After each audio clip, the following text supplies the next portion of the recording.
Good afternoon, everyone. We're very excited to be here today.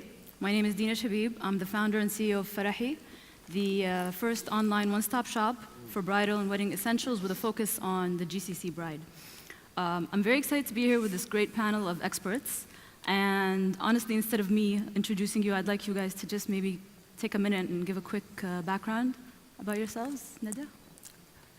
Good afternoon, everybody. My name is Annada Alawi. I'm the founder and creative director of Annada. Annada is a brand that transforms art into fashion accessories. And I think the reason I'm here today is actually we tell stories all the time within our brand. As a matter of fact, our products, each artwork would have its own story. So thank you for having me here. Hi. Hello, everybody. مساء الخير جميعاً. This is Ali Sabkar. I'm the global chairman of Social Media Club.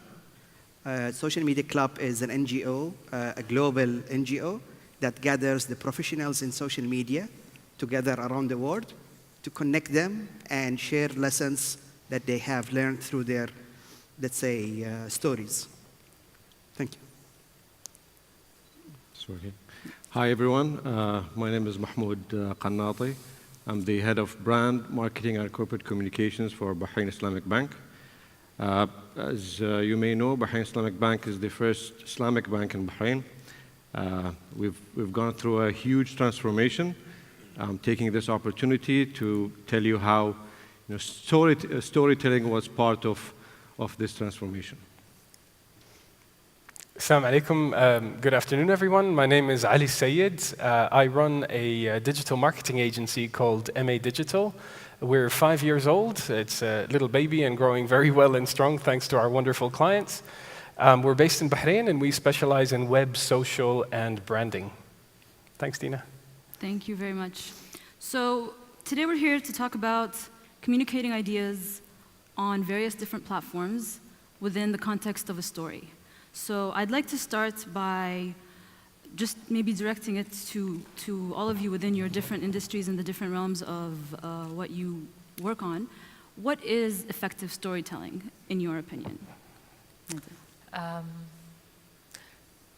going to tell you a little story to explain this point. So my background is oil and gas. It wasn't in luxury, it wasn't in retail, nothing of this sort. But I did it with my instinct and just a pure passion. But 2 years into the business, I decided that I'm going to back it up with some science, right? I need real information to back this up. So I went and studied in Paris, France, the business of fashion. And they kept repeating 2 words to me, and I almost was sick of them. You need to create a universe, you know. So they were all about this word universe, and in my head, what is universe?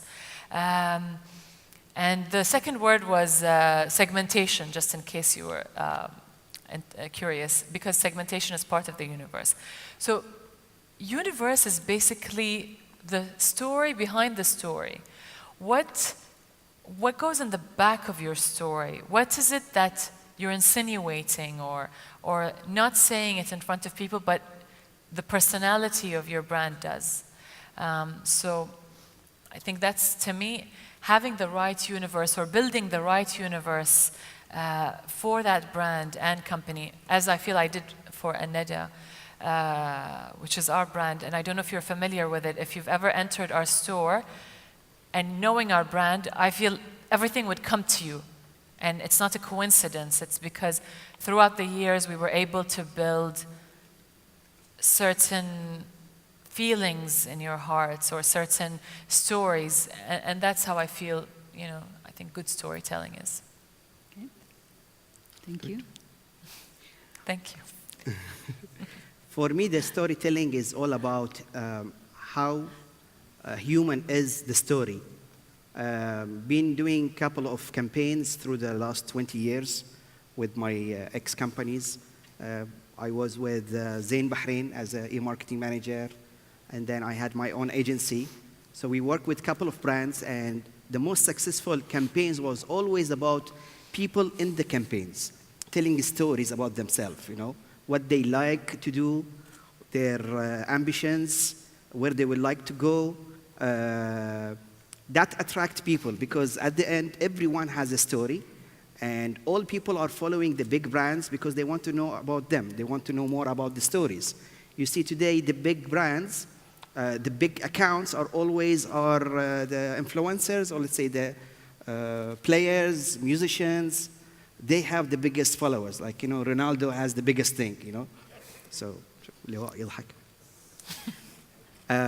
so the campaigns that we did, even if you brought people are normal people and they start talking about their stories, what they do in life, it will also attract people and start people talking about it.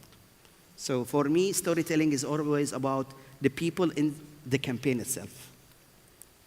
Okay, very interesting.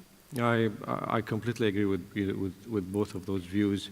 I would like to take a step back and just go to the very basics of what we studied in the university. We started with the 4 Ps, the place, the promotion, the product, and this is how it used to be. The promotion used to be the story or the message, and then the point I'm trying to make is that the story is nothing but the message that flows back and forth between the brand, the company that wants to communicate, and what the audience says back. I think I agree with Ali in a way that, you mentioned Ronaldo as an example.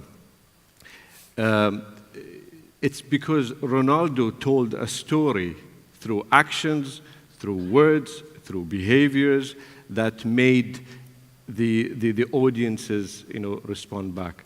I'll just give you a quick example and how did storytelling evolved over the last, say, 100 years. So when car was first invented, Ford introduced cars, and cars were just black. And people were like, wow, a car, yeah? So the story was, there is a car. And people ran and bought them. And then cars became different colors. And then the story was, now cars in different colors. And then it evolved and evolved, and then Volvo came and said, well, I have the safest car. Now all cars are safe. So I think the storytelling is going to be more complicated, more challenging. I guess at the end of the day, we need to hear what people want. So in my view, storytelling is a both dual communication. Thank you, Mahmood. And what is effective storytelling effectively is what we're talking about. In my view, I think it is getting someone to do something that they would otherwise not necessarily do.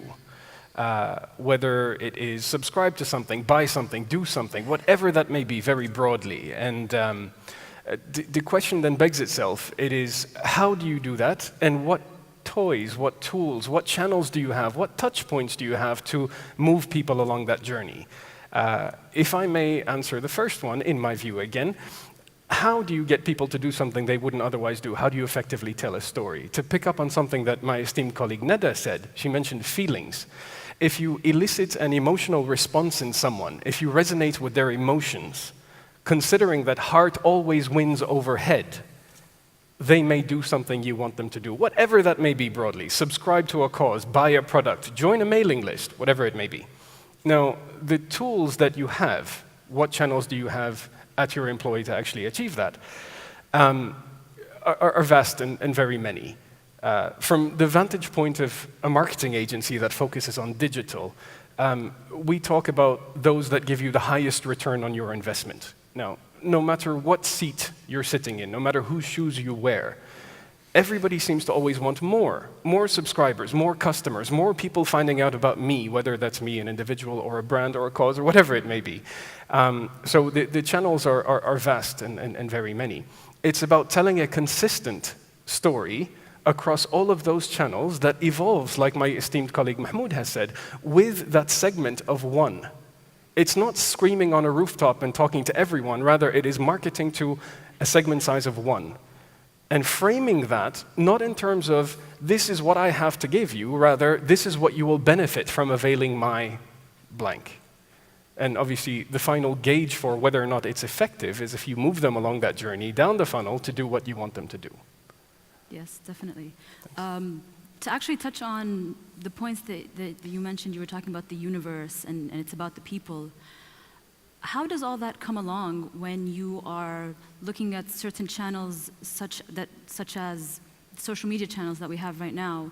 I mean, Snapchat, maybe Snapchat, it gives more of room for actually a longer story, but the short Instagram videos or just a quick post. How does storytelling come into place when you have a really short attention span, or just a really, few seconds to grasp your audience's interest and get them to do what you're trying to get them to do? So how does that play along? So I don't think people have a short attention span, and I'll say why. Can I ask a question to the audience? Are you all with us, or did you snooze?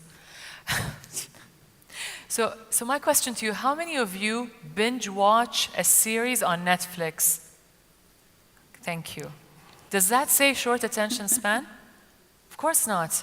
It means that you're dedicating, 13 hours on that day to finish that series, which means that we need engagement. We need to feel something. We need to, in order for us to want more, we need to feel. We need to relate, to be part of the story. So I think it's the pace of the information that's given to us. So if the story is very slow, we move on to another story, right?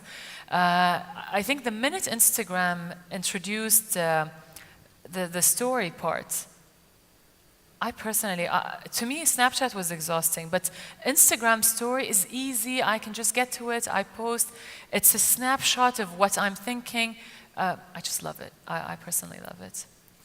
Okay, thanks. Good. Thank you for being honest, by the way. Sorry. I think the story is not only Instagram story or Snapchat. We have hundreds of social media channels. Of course, of course. There is one story today, which is there, the hashtag, Unbound Bahrain. Click on it, and we will find thousands of stories from the speakers, from the participants, from the people now I saw them outside are networking. Yeah. The networking maybe is more important than a session, because they are making business. Mm-hmm. So all type of social media channels, all type of contents, tweets, text, videos, are stories as well. And you have to go through them.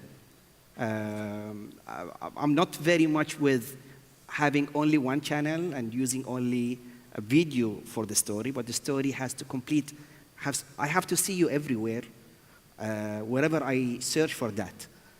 Let's say the keywords or the brand. So if I go on Twitter, I see the same story that I have for your campaign, but maybe when I go to the story, which is the videos, I see behind the scenes. Every channel have different type of telling stories. So we need to study what to push on the Instagram stories and what to push on tweets and what to push on YouTube, because all of them are a media mix that they complete the full story. It's true, and I guess that's one of the challenges, right, is making sure that your message is unified, yes, yet specialized in each channel. I'm going to keep repeating myself. I agree with both of you. Thank you. Because I do. I think, okay, let me shed light on a different aspect here. Is let's remember when Instagram was first introduced, and it was very pure, natural, people posting stuff. There were no ads, yeah, and then suddenly the ads came in with a lot of control, and then there was the control lessened and lessened and lessened. So now I think the point I'm trying to make is that the audiences are very aware of those things. They can easily identify and differentiate a story from a non-story. I would say that we as advertisers, we as clients, I'm not saying the agencies, we still fail to communicate an effective story. we say we are, but then it ends up becoming an ad and not a story. Because a story is not made of one page. When you open a story, there are so many pages. So you can't just suddenly open a story from page 50 and say, this is my story. You have to say the whole thing. And I think this is what, it's a challenge that we have to overcome. I think in terms of attention spans is what we're talking about. It can be looked at as kind of like the chicken and the egg. In other words, are people's attention spans just naturally, through some phenomenon that's unexplained, getting shorter, which is why social channels, since we're talking about that, allow you to post shorter and shorter and shorter snapshots of your message? Or is it the other way around? Is this influencing social culture? Irrespective of which side of the fence you sit on, I'm going to be a little bit contrary to my colleague Mahmood, and I'll say I disagree with one point you made, which is that banks and clients these days are doing an amazing job, actually, of telling stories effectively. Because what you have to do is resist the urge to talk about every single thing you do, because people just switch off immediately. What happens is, and banks more than anyone, I think, these days are doing these, doing this incredibly well, is that little bite-sized snippets that are suitable for a 6-second Vine or whatever it may be second on any particular platform, not just social, but literally any platform, whether it's indoor, outdoor, above the line, below the line, you name it, are creating a sort of consistent message, one step at a time, about how that brand can help me. And that is the key to overcoming this, what seems like getting shorter and shorter and shorter attention span.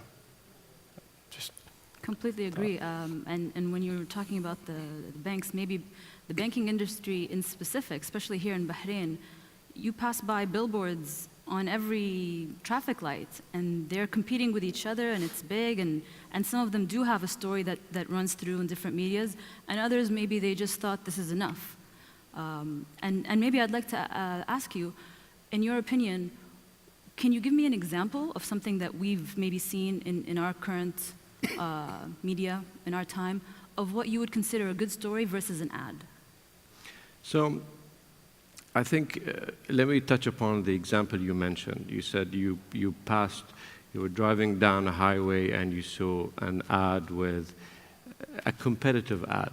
Okay, because so a competitive ad means you saw a huge number.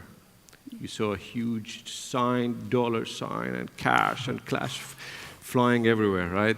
So I would challenge everyone who can say that that's a story, because that is, and I'll tell you something. You mentioned something that you said, audiences, right? Yes, there are audiences who get attracted by figures and numbers. Now, those will, we call them those who fish, or those who gamble, those who, apologies for the word, but that's because they would jump from a place to another to grab the next big thing. But you can't communicate with them through billboards. Absolutely, through billboards. So I think a story would be when you tell a customer why does he need to bank with you versus someone else. And a more beautiful story would be if I tell the customer, I'm sorry, I can't serve you, go to that other bank, they can serve you. I think then you can say the end. Okay. And I have to say something here, that the story has to have a value and it has to go viral. That's a story. But outdoors are advertising, short-term advertising or long-term advertising. And outdoors has a mission. The mission is to keep top of mind. Absolutely. One day, if you are in Majlis, someone says, I want credit card, oh, I saw Ithmar Bank. It's my client, so I say my name. I saw Ithmar Bank. Okay. Okay? So I want that restaurant. Okay, let's go to Mayam in Galleria, because I saw that, again, another client. Yeah. So the story is, you have to give a value, and it has to be viral. That makes a good story. that at any time, if someone has a discussion, you have to talk about that. But the other promotional advertising materials are not stories. They are placements, ad placements. Okay. Maybe I'll talk from a small and medium kind of an enterprise, because obviously we can't compete with the big advertising and the big billboards and those huge budgets that are put into this kind of advertising. So social media has been a great platform for every company to create its own reality show, right? We all have these fantastic platforms to give our thoughts, our stories, to tell our story, to talk about our product in an open way, in a great way, and for people to communicate with us. Not only they can become part of the story, they can give us feedback. It's like an interact. You know, these games that are interactive. What is going to happen next? What is going to happen next? And I think we're lucky that we live in a world today that allows this kind of interaction.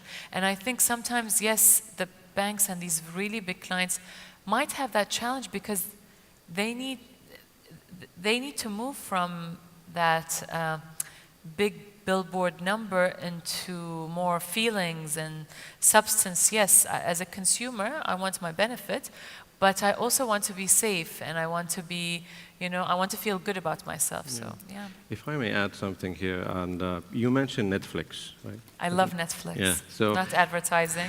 I'm a customer. So, I mean, you just reminded me of a great example. And if you guys remember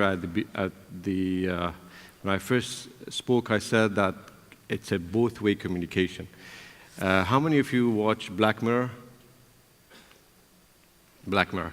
So they did something lately for the first time that as you're watching the episode, it stops and asks you to choose, to make a decision. So you have an influence on the storytelling. So you can change the story the way you want. Nice. And this started in gaming. Yeah. So yeah, it started in gaming, and then there are thousands of different variations of the story. So I think the bottom line is that engage the clients with the story. Yeah. Let them be part of it. Yeah. Okay, and I think sometimes that within the story you can enter, like you can bring in values, right? Like you can bring in good values or good feelings or good, I mean, if you ask me how did you build your story? So we've put some values, 5 values for my company, and sometimes it's a challenge for us to make sure we remember these 5 values, because sometimes you do something and then you do something else, and it's like a conversation. You move on and you don't remember the first conversation you were having. So it's very important to go back to that conversation and to make sure that these values are met, and that, yes, we're about this, we're about that, and stick to the same theme. Otherwise, the customers will get upset, by the way. They could get upset. They wouldn't be happy because they came on board liking that first initial value, and then you go and change that on them. Why? You know, why? It's like they get angry at you. Why did you do this to us? Why did you change? Why? So I think it's important to stick to values, to you know, and to create season 2 of the same values, since we're in series analogies, to do, you know, to take the same نفس القصة بس غير, same but different, huh? But you know what? There's something nice about that, because it's managing customer expectations, because that's who they expect you are. But how can you make a better, nicer, more exciting version of that story? You know, if all of a sudden the Kardashians decided to go and, I don't know, study literature, I don't think the people who watch them would be interested, right? So there's some expectations watching that. I see you there. I know you agree with me. So it's true. People have expectations, and we want to stick to those expectations. Definitely. And that's what happens with storytelling. That it needs to be, you know, I guess the same theme. Yes, because it is a challenge, like you're saying. If you're at season 7, how much can you really keep reinventing? You really have to be very creative and still stick to what your customer is expecting, because that's what they know you for. I'd like to ask a question, Ali, from your experience with different campaigns, with different media. one of the campaigns that I recently saw that I was extremely impressed with was Hunger Station, and I know you had an involvement with that. And one of the things that impressed me was you're driving on the highway, and there's a billboard, there's those lampposts throughout in some areas. You're watching a YouTube video, and there they come up, and you know Wherever you go. wherever you go, exactly. And it's the same, but it's different. Yeah. So it's maybe some of the same people, some of the same theme. So what's the back end of that? Like, what do you need to do to set up something like that to be able to do it in such a unified and smooth way? Of course, you need to plan very carefully. Okay. You need to study your segment. She said about segment. So you need to know, I need segmentation, I need good planning, I need very strategic planning, and I need the payment, I need the money. So I know where I am investing that money in various medias. Outdoor is very expensive, so you have to go very key locations as per the segmentation that you have. Digital is, let's say, it's less cost, but you can have a bigger reach. So to complete the story, we want all type of mass. So Hunger Station at the end is a food app, and you want everybody to use it. You want kids, you want middle people, you want youth, you want even, retired people. So that's why you need to have a media mix. Again, I'm talking about the media mix here is not the channels, it's the real media mix, outdoors, radio, TV, and then digital. So when you have a big, giant client and product launch, then you have to think like this, where I can be at any time that, my customer can see it. And then I have to complete the message. If they saw it on outdoor, I have to complete it by digital, and digital I have to give value. Because at the end, you have a very limited space on outdoor. You can have one key message, but on digital, you can have many messages. And I think Unbound is all about startups, and startups have a lot of stories to tell.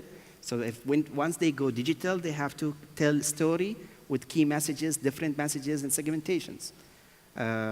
So that's why what we did is we had different messages on digital as per the segmentation. Especially nowadays when you have different offers on different restaurants, then we attract the people who would like to have breakfast with breakfast things. And then when people have like to go Asian restaurants, when they follow some others. In digital you can do amazing stuff. You need to study digital really and see what every channel can do for you, so you can create and develop that campaign or that piece of content or story to fit that segmentation and the channel. Okay. Thank you for the lovely testament to digital, and I completely agree with that. There's all sorts of crazy things you could do, and to answer the question as well, broadly, a strategy is what you need. So in order to cyberstalk people in literally every single touch point you can imagine online and offline, a strategy would boil down to 5 points. So your KPIs, what are you actually trying to do? Your audience, understanding them, how they behave, what they do. There's all sorts of tools, free and paid, that are not only available to agencies, but to anyone who's keen enough to find out. Number 3, a little competitor analysis. So in the case of Hunger Station, we look at Talabat, whoever else is a player these days, Carriage and so on, what they do, how they do. And 4, a tone of voice, because since we're talking about telling stories, I think that the best advertising often masquerades as a story. It's very heartfelt, it resonates with people, but the key to unlocking that is how you talk to people. So you have to define that irrespective of who works on the particular brand. And finally, an action plan that would include, as my colleague Ali said, a media mix, what you do on each channel, how you execute each particular campaign, etc. And with proper planning, you can very easily tell a nice, unified, consistent story that resonates with people across all channels that give you the highest return on investment, of course. Okay. May I disagree for a change? Of course, please do. Okay, it's very exciting you mentioned Hunger Station because, in my view, my humble view, not just because you're a bank with a competitor, I think they're not telling any story. I think they had a lot of money, and it was an amazing launch, because you see it everywhere. But what is their differentiation? So if I ask, okay, if I'm supposed to buy from Talabat or Carriage or Hunger Station, how is Hunger Station different? Other than the ad itself looked very funky and cool. I loved it. I still, so it's stuck. It's catchy. It's catchy. But is it a story? I don't think so. It is. You need to understand the words. إذا كنت جوعان ما يبي لك إلا Hunger Station. So let's not advertise for Hunger Station. By the way, Ali's using this to get paid from the client for more advertising on stage here. I mean, I'm kidding. I don't know. Whenever I'm hungry, I remember my mom. But so I think because we don't have much time, I'll just say when you have a new product, okay, you have thought of a differentiation. That's why you introduced that product, right, or that brand. You said, I'm different because.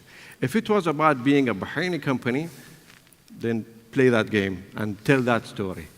One last thing, and you guys remember the NASA example when there was a janitor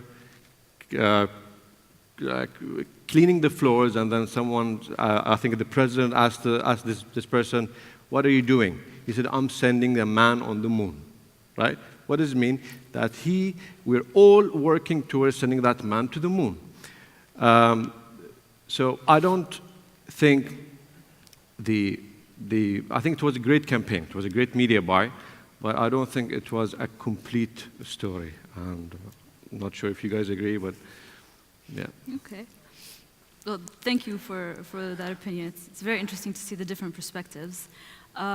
Since we're coming up to the end of our time, I would just like to ask each one of you, since this is an event for startups and entrepreneurs, what advice would you give a startup, someone with limited funding, limited time probably?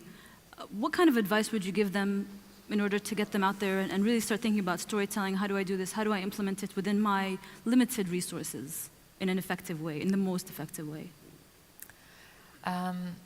I believe that great storytelling is like fantastic packaging. You know, when you get something with beautiful packaging, you just feel that, wow, right? So that feeling, storytelling is that to a brand. And once it's done right, it can actually result in people wanting to be part of that and be involved in it. So find a unique story, which I agree with you, Mahmood, is find a great story, don't overdo it, and keep building on it. Stay consistent and relate to people. Think of them, your customers, relate to them. So. Okay, thanks. I think every startup created his startup because of a cause. Yes. And a cause is to help something or to solve something. That is the story. And you have to tell that I'm doing that. And don't do it to the investors, do it to the customers. You have to go out, you have to go loud to the community, telling that, I did this program, because we've seen a lot of startups, they only tell their stories when there is judges, only. I've seen it last week, I've seen it this week, but when you go to their accounts and social media, they don't tell that. They don't even take their pictures and videos because today, most of the entrepreneurships there is someone behind it. So you have to showcase yourself, like Annada and the sister, okay? Both of them are talking about their stories, okay? So they don't have a Starbucks, but they have the two sisters who created something very nice from art. So that's a nice story to tell. I know that every startup has the same type of story that you have to go loud and talk about it. Okay. I'll keep it short and sweet. Don't try to boil the ocean, because it can't be boiled. Start with a drop. Think of something that's great, make it greater. By the way, Toyota does that all the time. They're not always the first time, but they take something so small and make it much better. Look around you. Everything around us are products and services. Please, no more restaurants, no more cupcakes. I think they stopped in cupcakes. Yeah, it's burgers now. Yeah, no more burgers. Do fintech, okay? Fintech needs startups. In fact, we have an IT roadmap with more than, I think, 150 projects. And I promise, you can take my word, start a fintech, solve a problem, and you'll be our first client. Thank you. So advice to startups, broadly, it comes down to focus. And if you see that as an acronym, it's follow one course until successful. What you need really to succeed is perseverance more than anything else, because any problem can be solved, whether we're talking about storytelling, marketing, operations, whatever it may be. And just stick with it.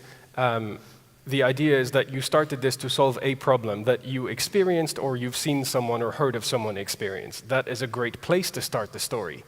Use everything at your employ and persevere. Focus and follow one course until successful. Great. Thank you so much. I think this was a lot of really great insight.